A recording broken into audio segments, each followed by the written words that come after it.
팬데믹으로 온 세상이 시끄러웠던 2020년 10월 커네티컷주 뉴헤이븐 어느 야드 세일에서 도자기 하나가 $35에 팔렸습니다.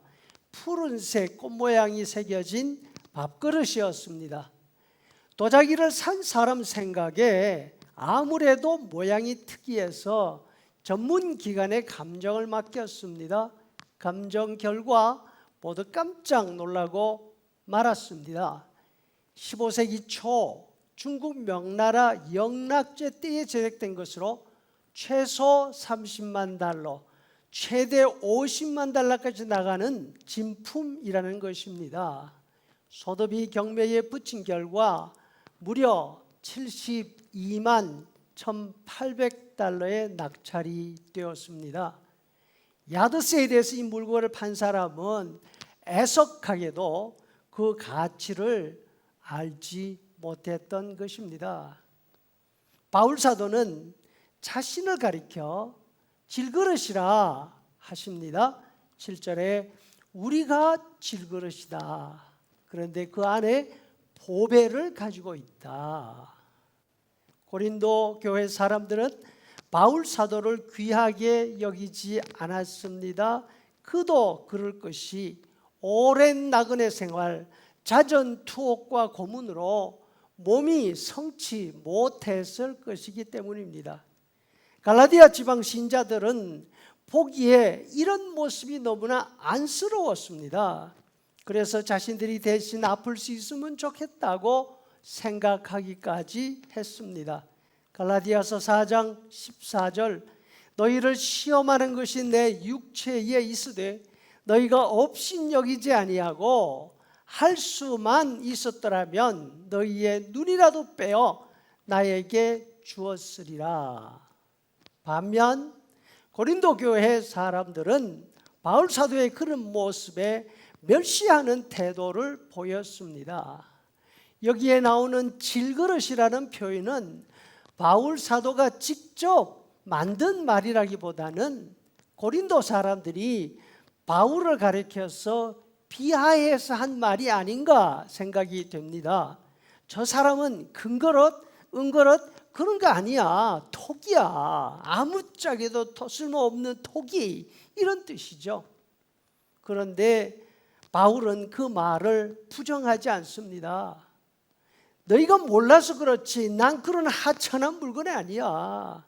난 너희가 말하는 그런 토기가 아니라 명나라 도자기 같은 존귀한 그릇이야. 이렇게 반박하지 않았다는 것입니다. 오히려 너희 말처럼 난 질그릇이 맞아. 강아지 밥그릇으로 쓰여도 오감할 그럴 사람이야. 여러분, 구약 성경에 나오는 토기 혹은 질그릇은 유기 그릇과 다르게 한 번 쓰고 버리는 하찮은 것이었습니다. 레위기 6장 28절 고기를 토기에 삶았으면 그 그릇을 깨뜨릴 것이요 유기에 삶았으면 그릇을 닦고 물에 씻을 것이라. 한 번 깨지면 재생이 불가능한 그릇이란 뜻도 있습니다. 예레미야서 19장 11절 사람이 토기 그릇을 한 번 깨뜨리면 다시 완전하게 할 수 없나니 이와 같이 내가 이 백성과 성읍을 무너뜨리리라.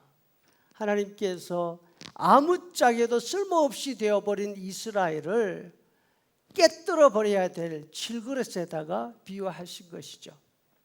이렇게 하찮은 질그릇이 귀하게 또 오랫동안 보관해야 되는 경우도 있습니다. 그것은 그 안에 소중한 물건이 담겨 있을 때지요. 하나님이 예레미야 선지자에게 말씀하십니다.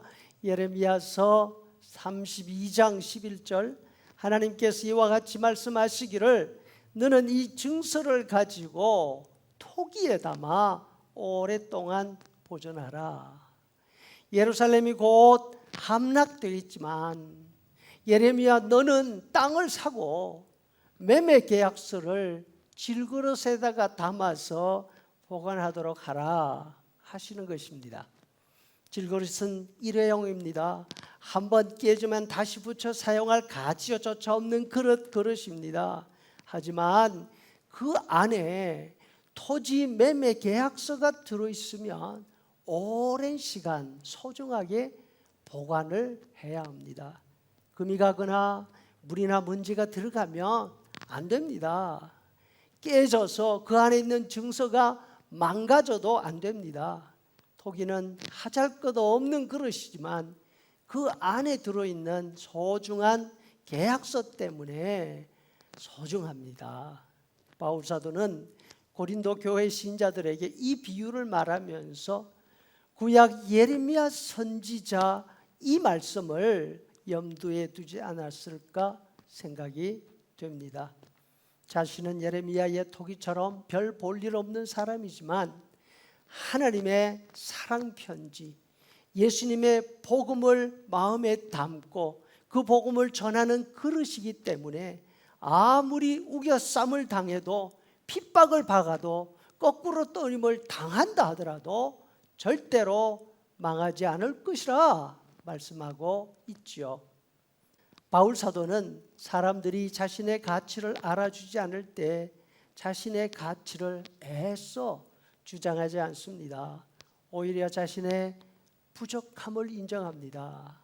이렇게 부족한 자신에게 하나님께서 너무나 귀한 복음을 맡기셨다 하면서 복음의 가치를 드러내고 있고, 이렇게 부족한 자신에게 소중한 일을 맡기신 하나님께 감사의 마음을 표현하고 있습니다. 우리는 어떻습니까?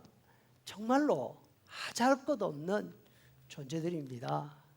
그러나 하찮은 우리를 위해서 예수님이 피 흘려 죽으셨기 때문에 귀한 사람들이 되었지요. 우리 모두 이 사실을 알고 있습니까?